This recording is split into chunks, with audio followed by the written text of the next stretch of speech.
Welcome to the Finance Geeks podcast with Paul Cleworth and Warren Shute. Two financial planners shoot the breeze while sharing tips for making the most of your money and living your best life. Expect a lot of laughs and genuine insights that might just transform the way you look at your finances. Remember to follow, like, and subscribe to the show. And now over to the geeks in the studio. But they are not in a studio, they are geeks in their own office. Episode number 2 of the Finance Podcast. My name's Warren Shute. I'm here with the lovely Paul Cleworth. Paul, how are you today? I'm good. Yes, as always. Yes, very good. Thank you for asking. How are you? Are you happy? I'm always happy, Warren. Yeah, of course. Yeah, well, most of the time for sure. Yeah, I'm a happy person. Anyone who knows me will tell you that. It's the topic of today's show, right? Yes. Secrets to a happy life. That's right. We're going to be getting into it, and we talk to our clients all the time about their lives, and the word happiness doesn't often come up. And as I was saying to you earlier on, before we started recording, that a lot of people don't ask you if you're happy, and I think perhaps they should. But I definitely am keen to make sure that the clients I work with are happy. So whether I ask them directly or whether I sort of skirt around the edges, one way or another, you can usually tell with their, body language and their tone. But I try to make them happy. With my with my personality. I'm sure they're happy. I'm sure they're happy working with you. They're ecstatic. Why would they not be? Of course.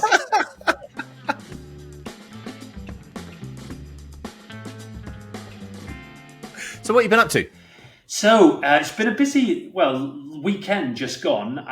I think in the previous podcast I told you I was training for the fan dance, but just Sunday just gone, the 28th of January, I did the fan dance again, the winter fan dance in the Brecon Beacon. So it was tough. The conditions were pretty hard this time. I don't mind, the cold or the rain or anything like that, but it was very, very foggy and limited visibility. It was cold and it was very windy as well. It was 55 miles an hour on the top. So, wow. Yeah, 15 miles up and over Penny Van twice. And, it's an SAS selection course. It is difficult to do. I was wearing about 20 kilograms on my back and I did it in 4 hours 40. So I did it in the... So how does that compare to your summer one? So that one was 4 hours 21. And I'm not surprised that I did it was a bit slower. I don't think it wasn't. I didn't go to do it faster this time. I actually just wanted to go and get round. In all honesty, I think that I'm gonna. If I do it again next summer in August, I do want to get under the 4 hour mark because I like pushing myself. Yeah. So that was good. Other things. I'm very pleased to say that my eldest son Miles has been accepted into the ADX karting. The next stage of it. There was about 58 kids, and he was number 11. And so it was a sort of a wild card. So he's delighted. And then it's typical, isn't it, that the next round of testing is half term in February, and we're away on both days because it's the 18th and the 25th, and we're supposed to be going to Abu Dhabi. So we're trying to work out whether we can change the dates for our holiday or come back early or something. But he's pleased, and it's fantastic. It's his dream to be a Formula One driver. I wonder how many of our listeners get involved with karting and stuff like that. I've got a client who does like Formula 3, I think it is, really? Racing. Oh, that's impressive. Yeah, but not to me. I have no idea what it's about. But I'm not the best advisor for him. I have no idea about cars. I'm terrible. Well, how many of our listeners do actually karting and racing and stuff? It'd be interesting to know. Yeah, definitely. Yeah. So a couple of other things that I've been up to because you did ask, and I'm going to ask you in a minute. We've been doing a lot of 3D printing in our house. Our youngest boy, who's nearly 9, Rory, he got a 3D printer for Christmas. He wants to print something for every child in his class. So I think it's 22, 23 things. So they're all like sweet. Anchors, cats, dinosaurs, rabbits, elephants, all this sort of thing. So it's very kind of him. He must really fall off his mum. Yeah, very good. Yeah, but the generosity comes through as well. Absolutely. And that's about it, really. I mean, it's been end of January. It's very busy for us because we send out our Trails Bulletin, our winter bulletin. So that's been busy doing that as well recently. Hey, listen, what about you? What have you been up to? Not as much as you. Not as much as you. January's that kind of month. It's not my favorite month, if I'm honest. I'm a summer guy. I like the nice weather.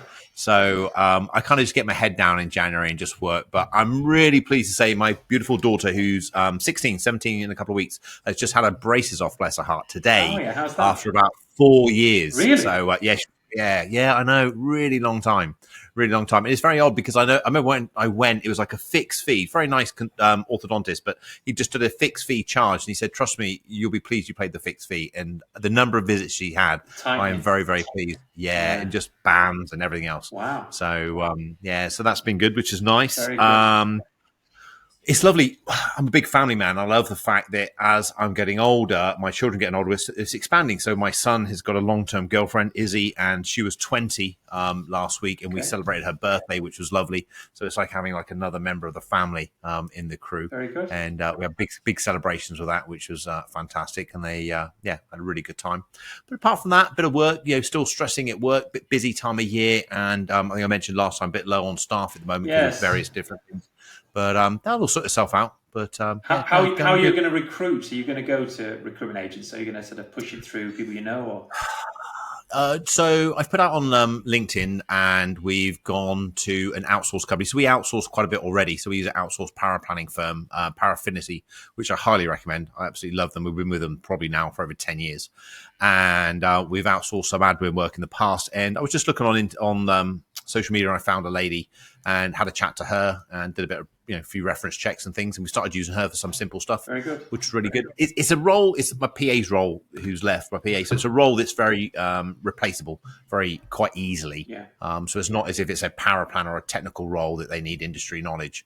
It's diary work, sending the emails out, checking my diary, checking my emails, that kind of thing. Right. So, but hey, when it's not done, it falls back on me, and I don't like that. So I need to get that problem solved. So we're talking about happiness, and then you said, you're working really hard, and then you also said that you don't like working too hard because it gives you stress, and that means you're not happy. Wow, it's all come full circle. You need to solve the problem and get an extra staff. Absolutely. No, definitely will.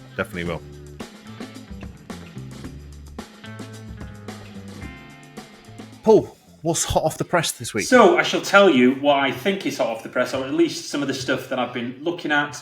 It gives a little bit of a timestamp to this episode. So we've, as you know, this is only the second episode, so we've been setting up some of the social media accounts. We've got, I think, 8 followers on Twitter or X now. I know. So it's at the Finance Geeks for anybody who wants to bother looking at it. I think there's one post. It's just a picture of you and I. That's it. And we've got, just go there to see that one post. And we've got 10 followers on Instagram, and it's Finance Geeks Podcast. So I'm very excited about that. I'm not sure.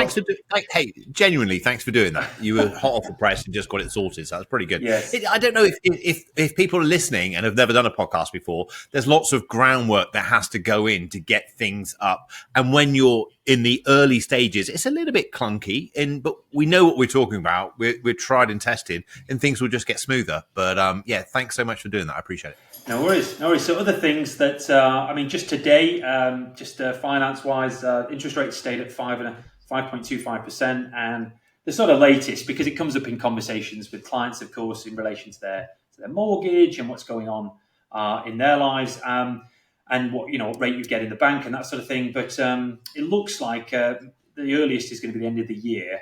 Again, it's all projections, isn't it? It's all very difficult to tell. None of us have a crystal ball, but the other big thing is, of course, the budget's coming up on the 6th of March. So I'm quite conscious of it. We've just bought the guide from Goldmine Media, quite like that. They brand it for us.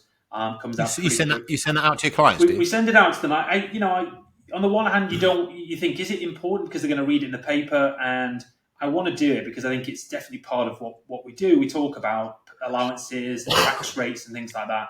And one of the jobs of a good financial advisor is to save their clients tax. It's not just accountants that do that. And so we send it out. I think it looks good. It's another touch point. But I was interested that the Institute of Financial Studies have done some obviously lots and lots of tests, and they've seen that in the UK now, this year, it's estimated that the tax rate is the equivalent of 37%, in terms of all the taxes as to what people actually pay. I mean, it's the highest that it's been since World War II. I think it's crazy. I don't. I can't believe it's that low. If I'm honest, it's the tax rate as a percentage of national income is going to be 37%, and it was 33% in 2019. So it's not as if Jeremy Hunt's got a lot of. He can't just cut taxes like he might want to. It's just not going to be that easy. So it's interesting to see what's going to happen in the budget. We did promise not to talk politics on this show, so don't give me any two carrots. I don't need two. But I tell you a statistic that I included in a recent in our Trails Winter Bulletin, which I found quite interesting, was about the Super 7. So it used to be the FANGs, Facebook, Alphabet, Amazon, Netflix, and Google. Yes, and Google. Google. That's right. And the S was nothing; it was just Google at the end. And now they're called the Super 7, and so it's Amazon, Apple, Alphabet, Meta, obviously was Facebook, Microsoft, Nvidia, and Tesla, and they went up as those 7 companies 74% in 2023. So the point is that you can't avoid being part of these companies if you're invested in a global equity firm, and it's just unfathomable as to how big some of these are. They make up nearly 18% of the sort of equity exposure in the entire world.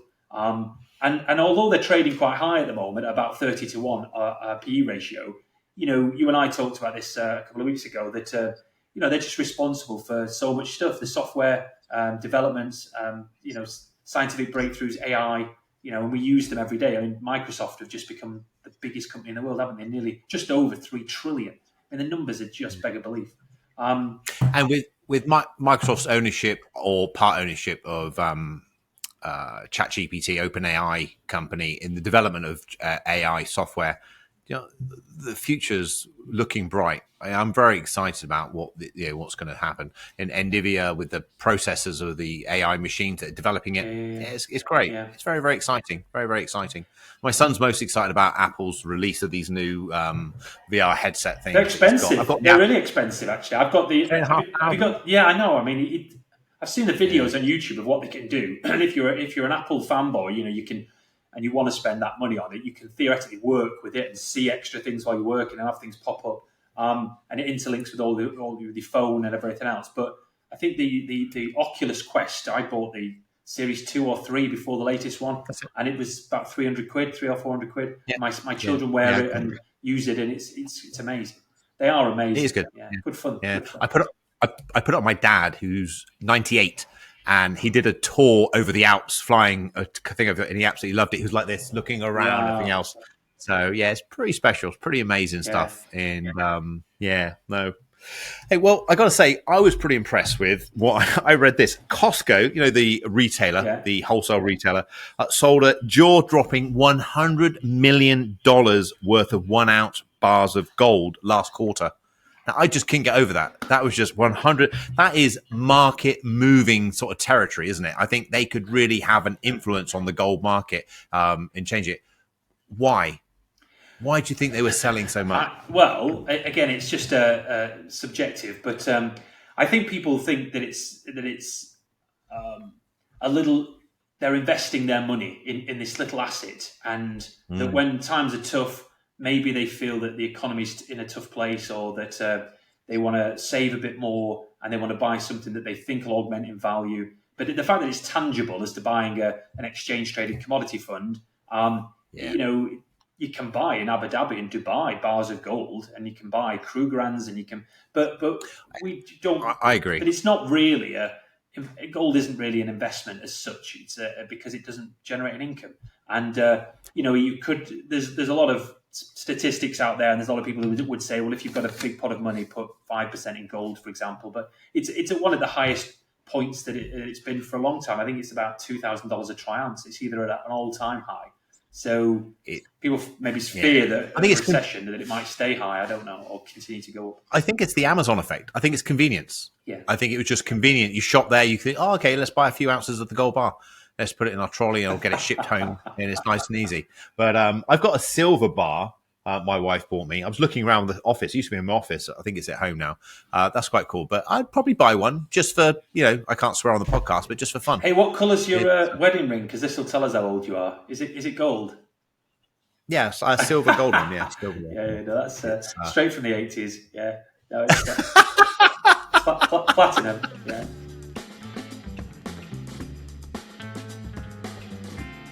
So, what's the main focal point for today? What we're going to talk about?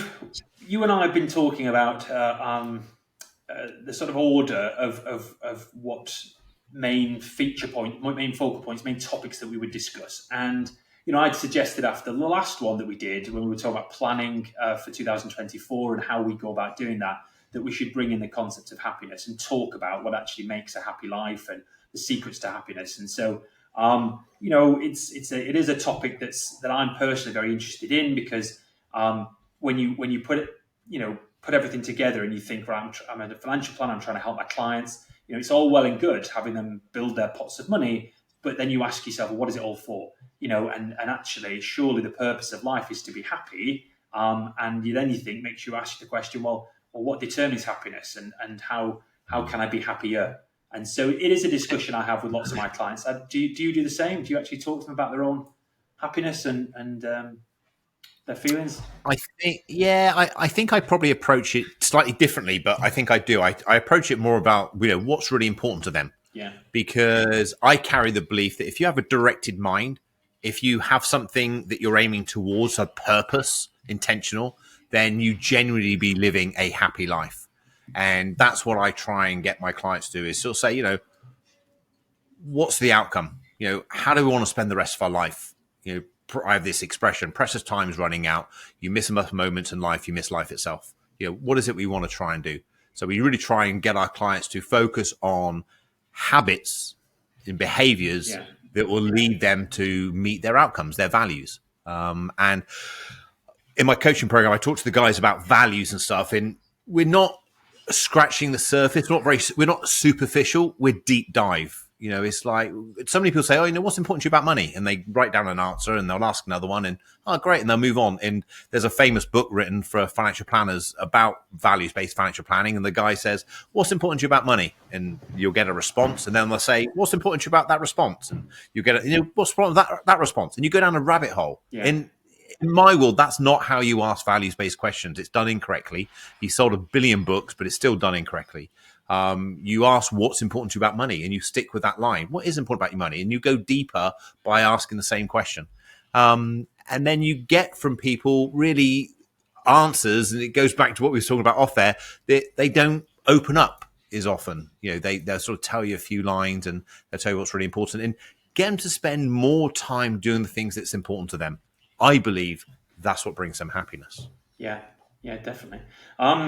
So I think what we should do is perhaps try and, define what happiness is, or at least talk about what determines happiness. Because in the well-being tandem talks that I've been doing, and as I say, I'm trying to get to a point where we get 6 to 8 of them, where we talk about different types of well-being.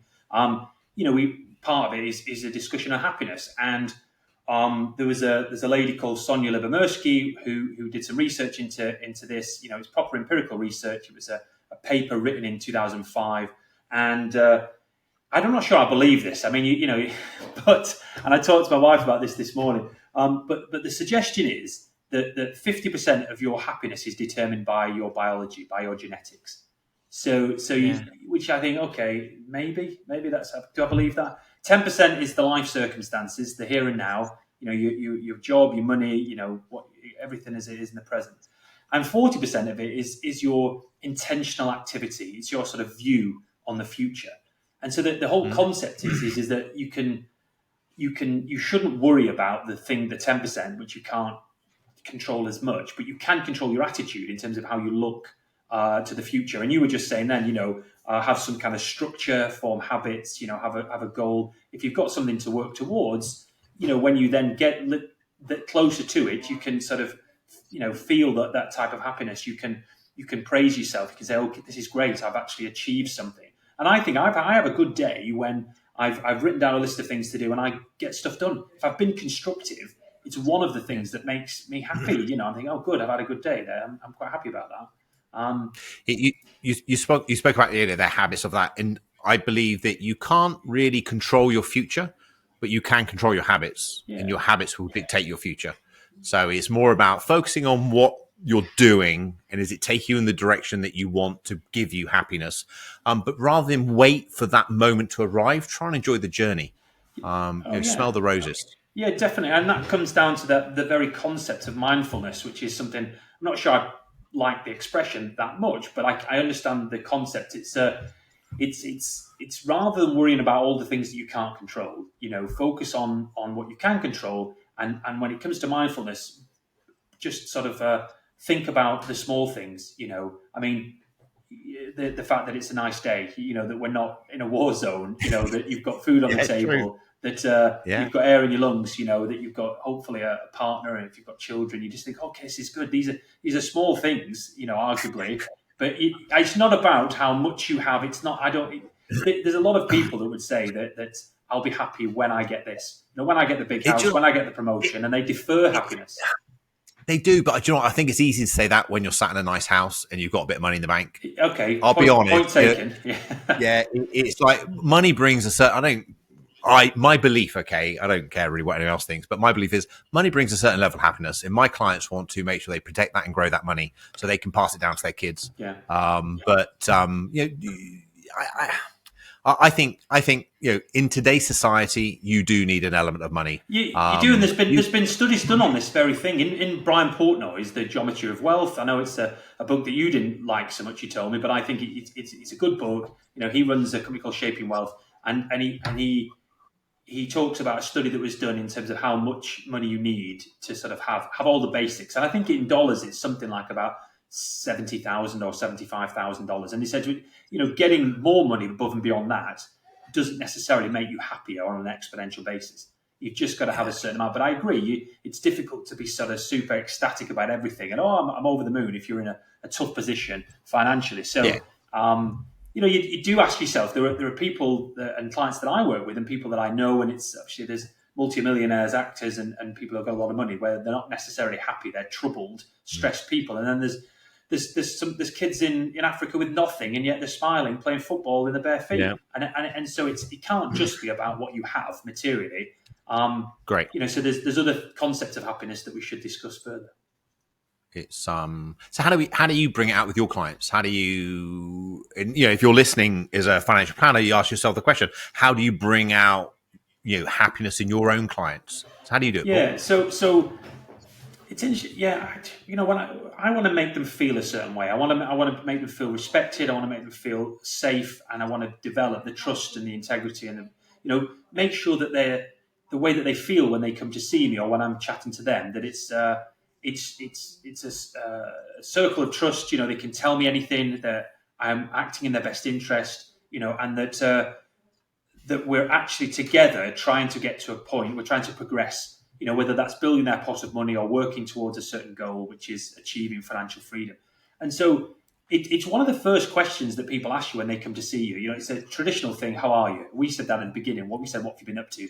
But the how are you is what you'd ask people. And without even saying anything, a lot of people, without even thinking about it, a lot of people just say, yeah, I'm all right.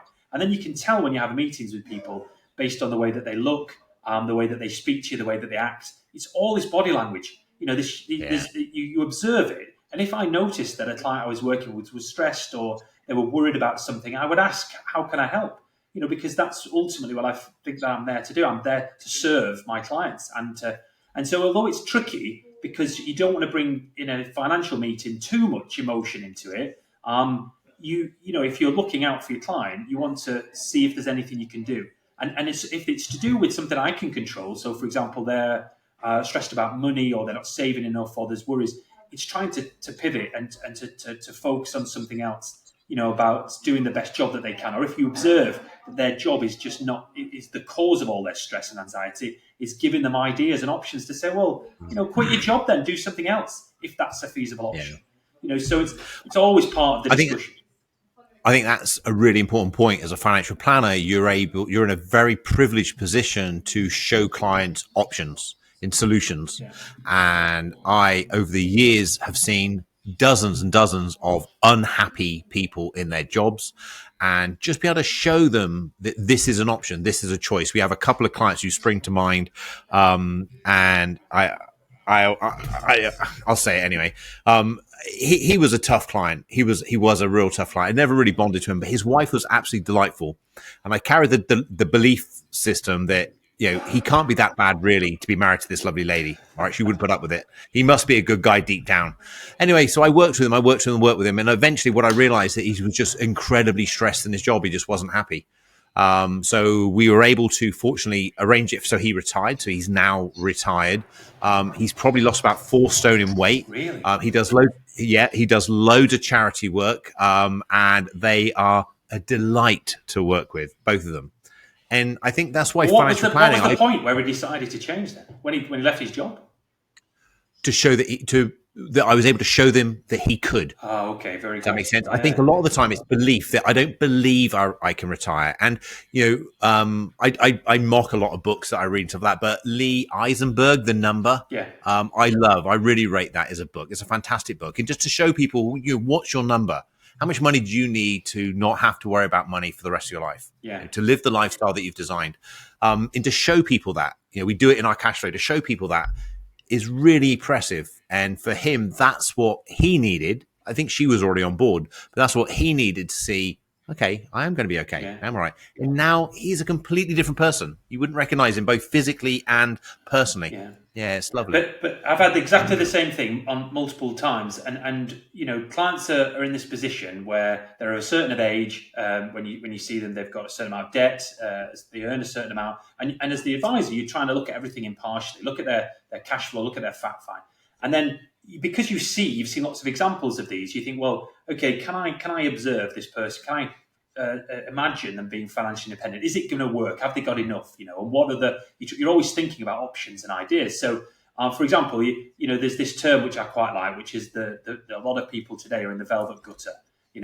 They're in the velvet gutter because they might earn good money, but they've got a big mortgage, kids at private school, an expensive car, we've got finance outstanding, and they live a certain lifestyle.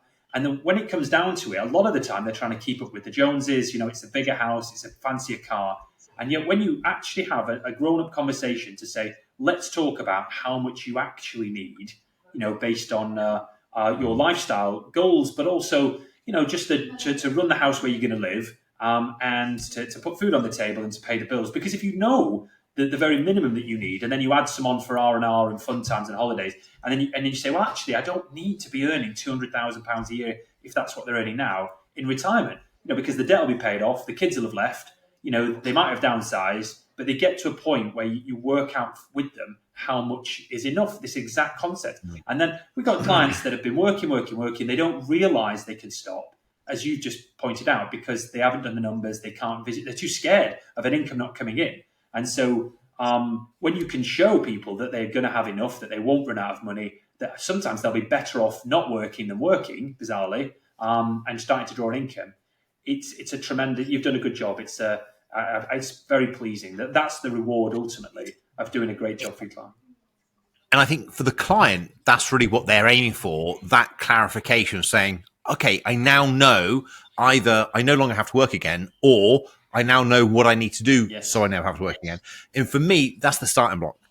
That's like a given. We get to that stage. That's where the given is. Then it's like, okay, right, now, how do you really want to live the rest of your life? Yeah. Now you don't have to worry about it. Take that, breathe out, take off your shoulders. Now, how do you really want to live the rest of your life? What is it that you haven't yet done that you've always wanted to do? Yeah. What did you always dream that you were going to do? And we just had one guy last week ring me up, said, right, okay, Warren, he was very nervous, retiree.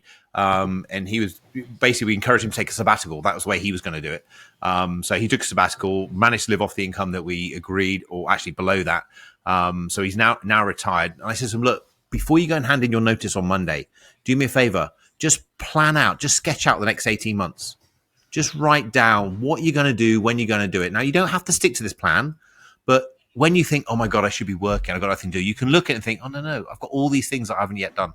And it'll just give you some motivation to carry on your retirement. And I think that's really important. People should go into their retirement years or financially free period with as much aim and enthusiasm as they did with their career. We go into our career, we get exams, we get qualified, we work hard. They should do the same with their retirement plans too. There's statistics out there that show that people in their 60s are at their happiest. And I think it's because they've got it. Right? Yeah, because they've got. A lot of kids are happy, aren't they? If they've got a happy upbringing, then no responsibility. You can be happy when you're young, for sure. And I know that there's people that don't have happy childhoods, but in general, a lot of kids are generally happy. And then you think the next real time when people can be, again, statistically are very, very happy is when they've got no stress, the mortgage is gone, perhaps the kids have left the nest, perhaps they're into their second life, which is what we refer to as retirement. But I can understand that that's the case. You've got to remember that you've got to allow yourself to stop. You've got to make the decision if you're in a position financially to stop work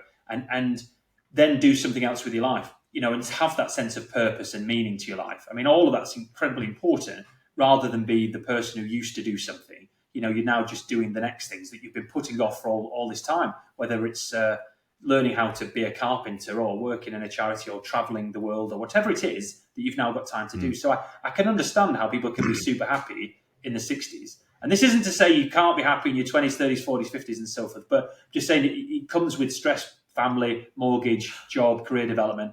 You've got to get over the stress part of that. I was excited when you said that because I thought, well, do you know what? I've got another decade to come before I get really happy. So even happier. Either way, baby. What you're saying is we quote Dan Sullivan a lot. I think some of the writings he's done, he's a coach, runs a company called Strategic Coach. I've never been on his program, but I've read loads of his work. And he has a phrase, something along the lines of make your vision, your future bigger than your past and your memories. Yeah.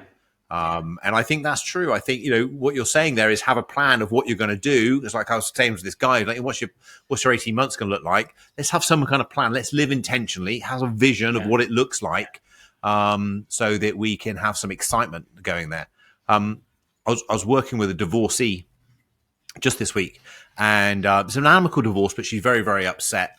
And I was trying to explain to her that your vision of the future includes your husband and your son and stuff and your happy family. And now that's been smashed, that's been broken away. And your fear is that you just can't see what your future looks like.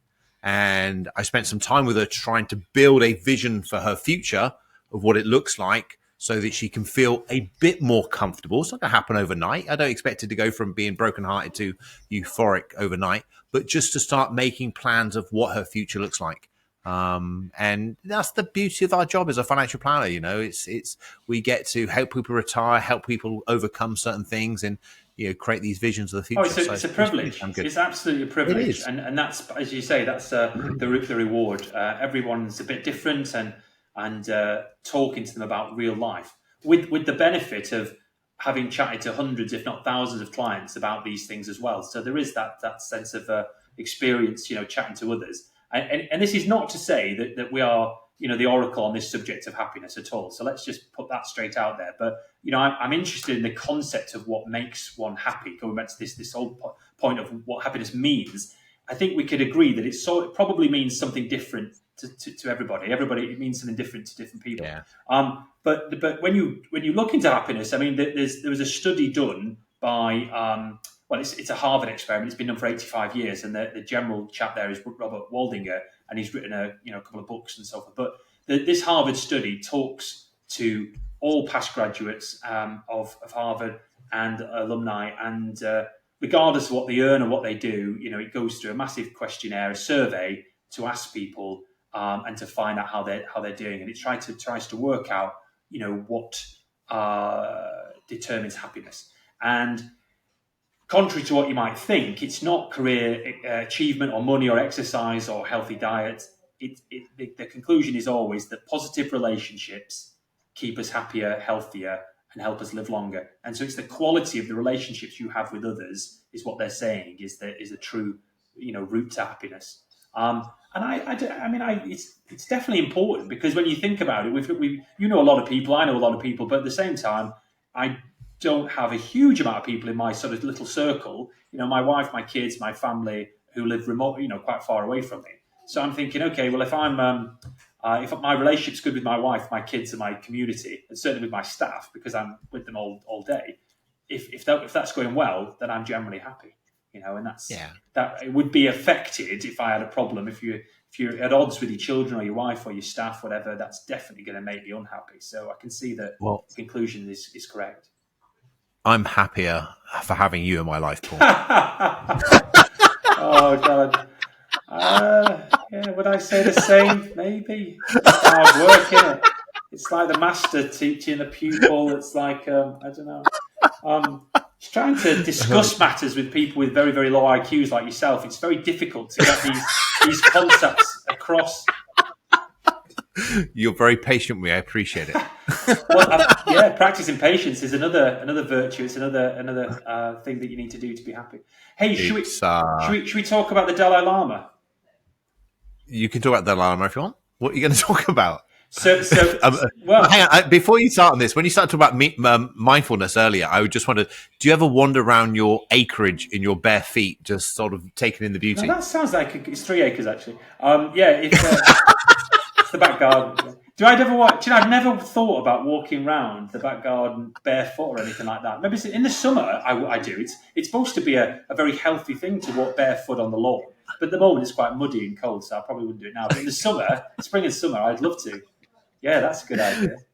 So, and the Dalai Lama, go ahead. Right. Well, when I think happiness, I think Dalai Lama. Yes. Ooh, there's a book here that is really? The Art of Happiness: A Handbook for Living by His Holiness the Dalai Lama and Howard C. Cutler. But do you really think the Dalai Lama when you think happiness? I think that he's a very clever bloke, and that we should listen to some of the things that he says. And I've shown you some of his speeches.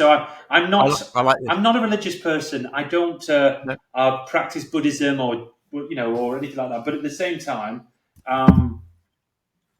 people that are very, very clever, I like to learn from. I mean, people other than not yourself or anything like that. But so listen.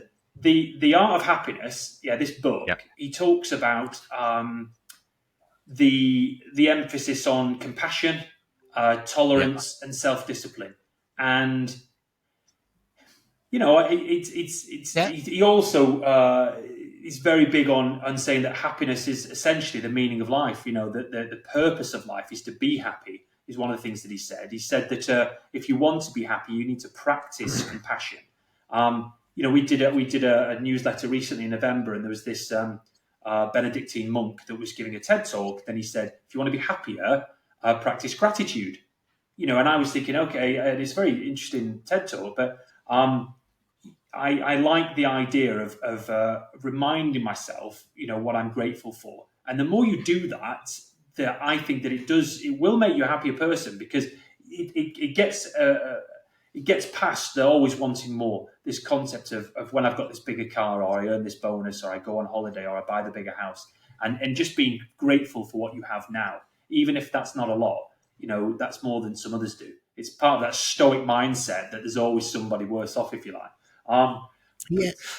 I completely agree, 100%. The gratitude thing, but I don't necessarily agree. There's nothing wrong with wanting more. Earning more, giving more, spending more. It's what makes the economy go round. Yeah, but you're going to quote Wall Street now, aren't you? Where he says, where Gordon Gekko says, "Greed is good." I bet you've got a picture of him on your wall, haven't you? But definitely gratitude. I get that. Live with an attitude of gratitude. Absolutely. Yeah. Something that we would sort of. Listen, I agree with you in that regard, that it's not a bad thing to want more, but it depends what you want more of. If you want more money and that's your focus, just to earn more, it can often be the wrong goal, because if you're doing something that you're really good at, you should be paid well for it. Money is a consequence of being very successful. It shouldn't be the purpose in itself. So no.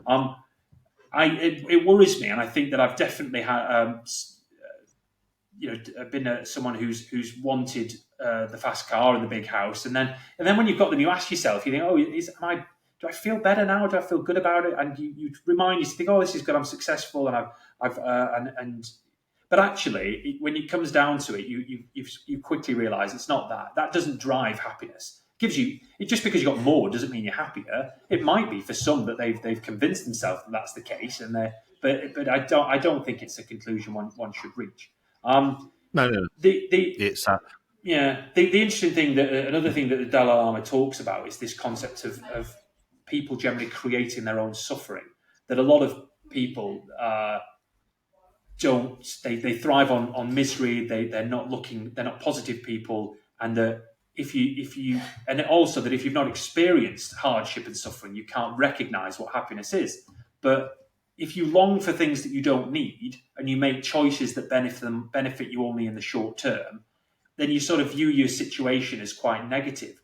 Whereas, it's about transforming the way that you look at things and focusing on happiness rather than just pleasure, and saying, well, right, okay, what things can I do to make me happier?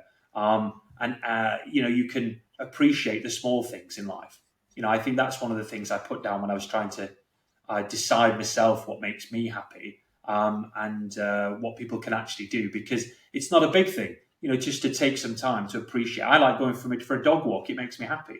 It's one of my intrinsic motivations. There's this concept of the three A's. You can look for all these different acronyms and so forth, but I just did a bit of research for this podcast. There was this concept of awareness, action, and attitude. So awareness is about your thoughts and how they're ultimately responsible for happiness. You've got to allow yourself to be happy, number one. The action, the A for action, is how we spend our time. It's what you do with that time. And the attitude part is how you think. And so you've got to look within to be able to live your best life. You've got to reflect on what you're doing right, what you're doing wrong, and how you can improve. So my two penny worth there. Yeah, it's no, I can agree with that. For me, I'm a real simple being, and I think it's about having a vision bigger than your past and making sure you move more towards the things you want to do. And if you take it to an extreme where someone is extremely unhappy, every love story ends in tragedy. They either die or they leave you. And it's really about the only way you're going to get over that. And I was saying to this divorcee, the only way you're going to get over that is by creating a more compelling vision of the future than you are presently seeing. Yeah. And that is going to bring you, in my world, more happiness. And that's how we work with our clients. It's like, ask the question, how do you want to live the rest of your life? What haven't you yet done that you've always wanted to do? And this is done over a period of time. It's not just one meeting. It's ingrained through our whole process. So as a any financial planners out there, or even listeners, ask yourself, how do you want to live the rest of your life? What is it? What is it you haven't yet done that you've always wanted to do? Where haven't you yet gone? And start building on this, and then start taking more consistent action. So you're moving more towards that. Don't get too hooked up on the detail. Definitely.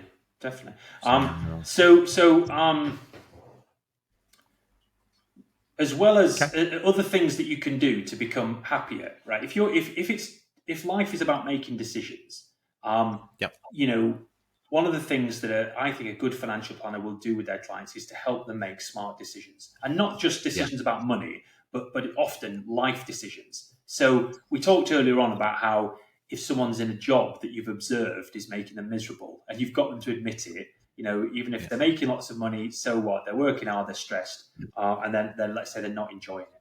And you help them understand that they can move, and you can build their confidence and talk to them about their assets and so forth. But as well as that, I don't know about yourself, but I've had times in my past where I've had to remove myself from toxic relationships.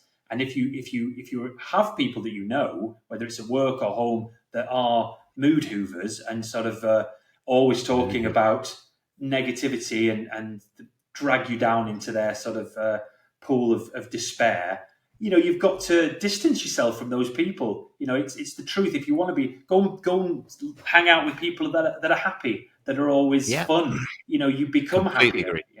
Yeah. Completely agree on that. It's infectious, right? It's Happiness is laughter, those sort of things. They are infectious. It's fun to be around fun people. I laugh at you a lot. What do you make of this concept of gratitude? Yeah, do you practice gratitude? Yeah. Do you think about it yourself? I do. Yeah, I do, and I have a statement that I repeat in the mornings, and the final line is "Live with an attitude of gratitude." Ooh, so I completely agree. It is true.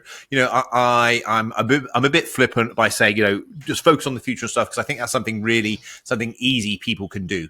But I'm very, very mindful that if someone is sat listening to this and they're on the breadline and they've got very little money coming in, looking around and being grateful, it can sometimes be a little bit harder to do.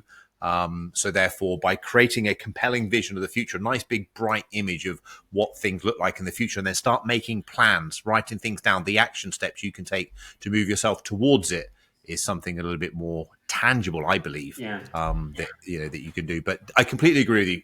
Attitude of gratitude, definitely. Yeah.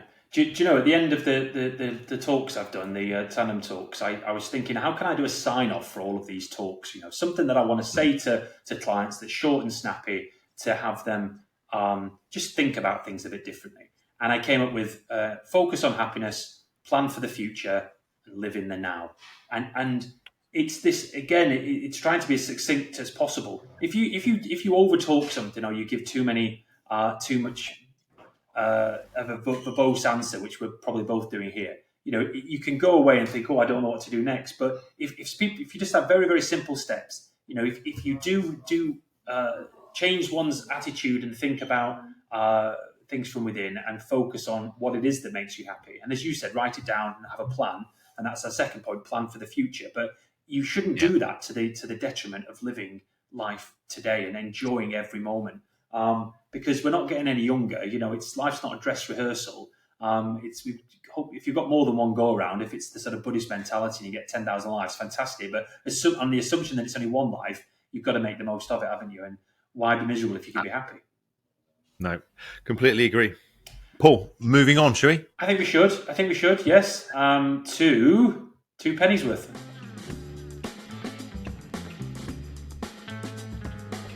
What's your 2 pennies worth for this episode, Mr. Shute? I've got one of each. I've not got a book, but it's a thing really. I spend the only downside I believe about the type of business that we run, so the financial planning practice, is we sit down a lot. Yeah. Okay. True. We just sat in our chair. I'm sat down here on the podcast over that. So all my staff, ironically, have sit-stand desks. Okay, but because they've all got sit-stand desks. But I don't in my office, because I got matching meeting desk and stuff like that. It wasn't a sit-stand. I've had it so long, it just wasn't a sit-stand. And I'm part of a study group, and we're actually meeting tomorrow. They're called the Trusted Advisor Group, TAG, and we meet several times a year, 2 or 3 times a year, at each other's office. And we were in Holland, Hunt and Will's office down in Kingston upon Thames. I remember. Yeah. Really good. And I was wandering around the office, and Amir worked there. And I walked through his office, and he had on his desk a sit-stand desk. It was like an extension. So I was like, do you know what? That's such a great idea. So as soon as I got back from there, I bought exactly the same one, and I have it on here. And I just wanted to share that with people, that it's an absolute great invention. It's a great purchase, and I love it. The next lead on from that is I'm now looking at a desk treadmill. Now, I haven't got one.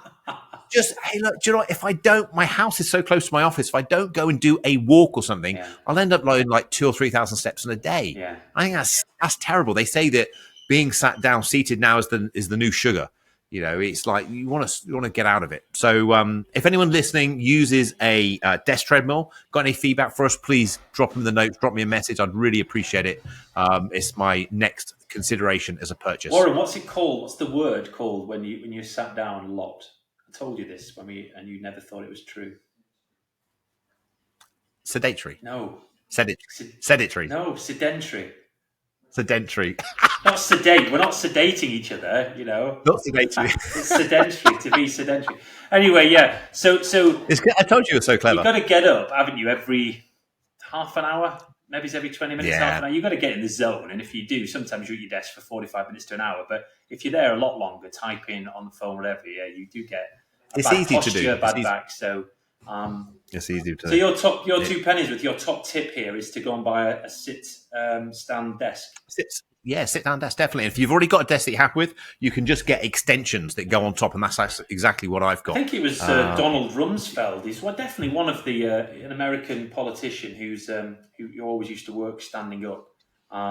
Oh, really? And and I've seen that before, where they have randomly a treadmill underneath the desk. I mean, wow, I'm not sure I could do that on walking while you're trying to type and the treadmill's going underneath and you're trying to drink I don't think you do it all day. I think you would do it. So, for example, I was on a call with a client who's over in Spain. I could have just been on a treadmill walk. I was on it for like half an hour or so and just did half an hour walk around chatting away to him. Yeah. That kind of thing. Or maybe even just checking my emails or just read. I do a lot of reading. So maybe even when I'm reading. Get a dog. You get out in the morning. You get an hour's walk. Get 3 miles in. You get 8,000 steps in that way. Yeah. It's a good idea. Anyway, that's my one of. I got an app as well. Go on then. Well, let's hear your app recommendation. So my app recommendation is I plan for the future a lot. Living intention. Everything I talk about, I do myself. I don't BS it. And having outcomes and goals in the future, it's nice to get some sort of reality check on them. We need a gong. We need a gong every time you say outcomes and goals. We need a gong. We do. And that makes sense. You need to pass the Riverside sort of okay. The drops over to me. All right, you can swap. We'll swap next time. So I know my app recommendation is the Countdown app. So I have a Countdown app on my phone, and it has various things happening in the future. Mine actually goes up to my 100th birthday, and it tells me how many days, weeks, months there are until that event.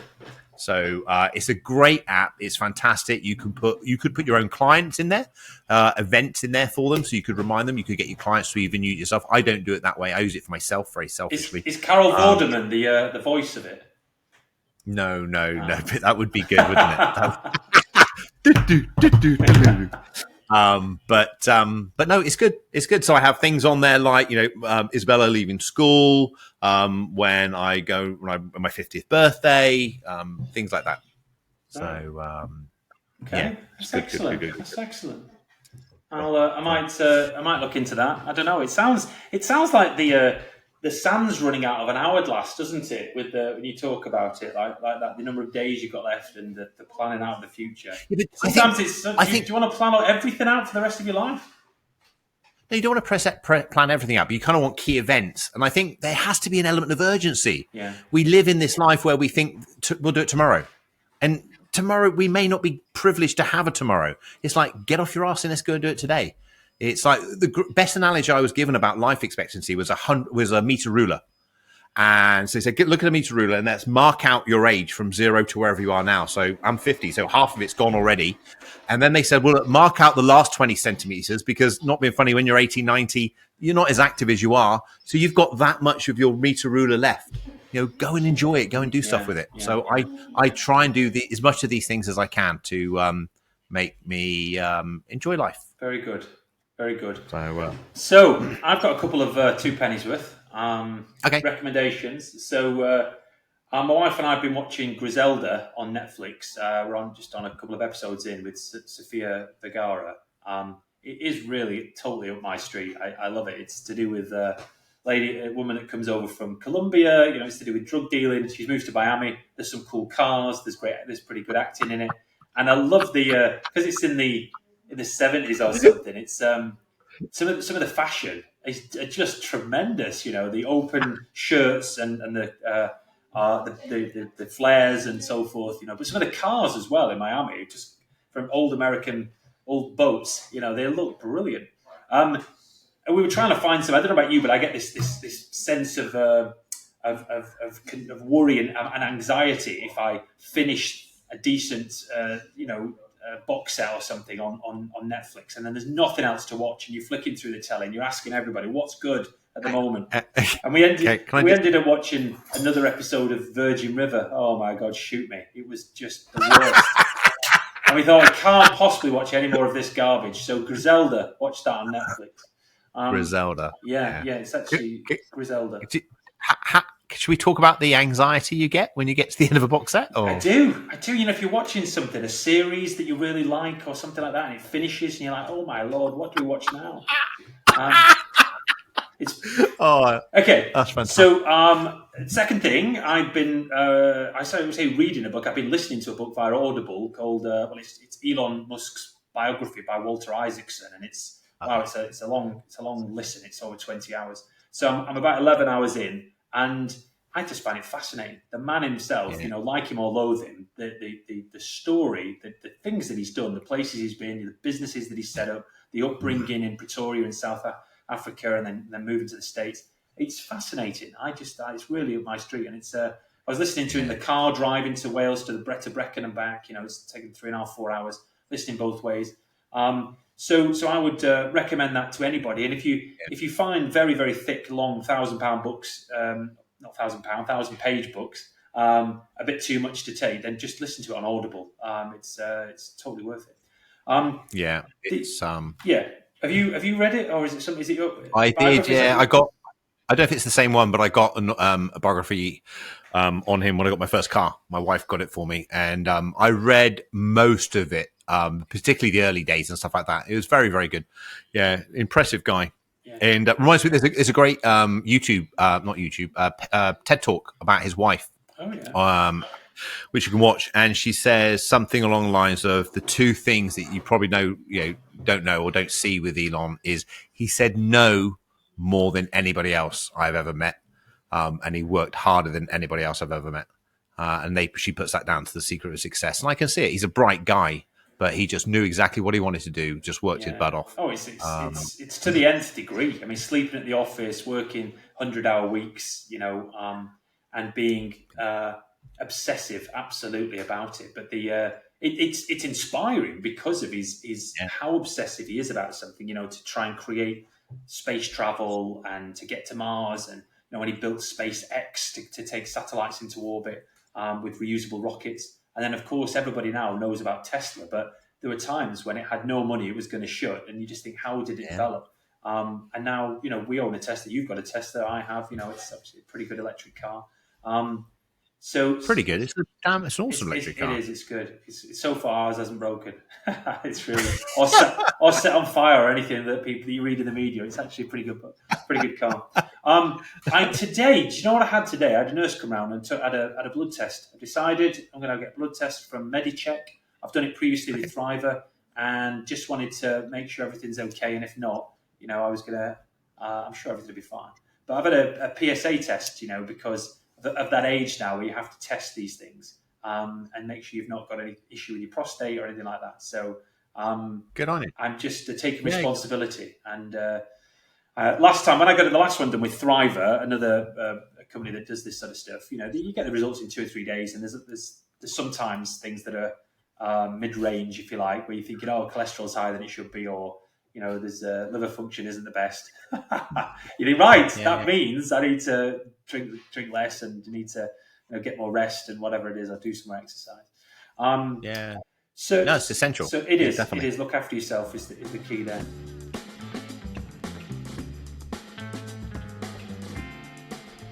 What have you got? Any decent quotes or anecdotes for me?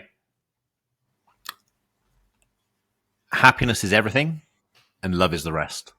I think that wraps up the show, right? Did Warren Shute say that, or did who said that?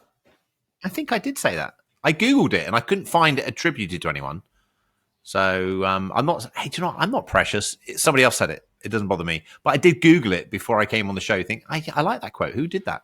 And I couldn't find anyone. Say it again. Love is everything, and happiness. Happiness is everything, and love is the rest. Very good. Happiness. Love is the rest. I like that. Yeah. Nice. Being a quotes guy, I've got a couple of quotes on happiness. Would you like to hear them, Warren? I would love to hear them. So I've got one from Albert Schweitzer.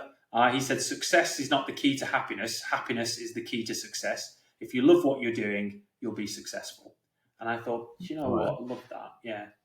I like that. Yeah, that's good. And I'll only use one of the 17 that I've got. Others here. I'll say one other from a Greek Stoic philosopher called Epictetus. There's only one way to happiness, and that is to cease worrying about things which are beyond the power of our will. And we talk about it a lot. Control what you can, and don't worry about the rest. So I'm a big fan of that as well. So we do wish all of our 4 listeners happiness and prosperity for the future and so forth. But it's important to focus on your own happiness and the happiness of others, because you think, what else? What's the point otherwise, quite frankly? Absolutely, because it's contagious, right? Definitely. So, living intentionally, design your own life, be congruent, be happy, have a plan, and then you can help other people. Definitely. It's put on your own oxygen mask first. Yeah, absolutely. Hey, good to catch up with Paul. And yourself. Lovely to speak to you again. Yeah, until next time. That's a wrap, isn't it? So until next time, goodbye and good night. See you guys. Bye-bye. Thank you for joining us for today's discussion. If you're enjoying this show, please subscribe to our podcast. It's a great way to support us. If you have questions or comments about this podcast or topics you'd like to suggest for the show, please put these in the comments section on YouTube. Remember, if you find yourself humming our theme song for the next week, it's not a sign of brainwashing, it's just a testament to our awesomeness, or possibly a mild earworm. Consult a doctor if symptoms persist. This show is designed to be informational only and does not constitute investment or financial advice. Please contact a regulated financial advisor before taking any specific action.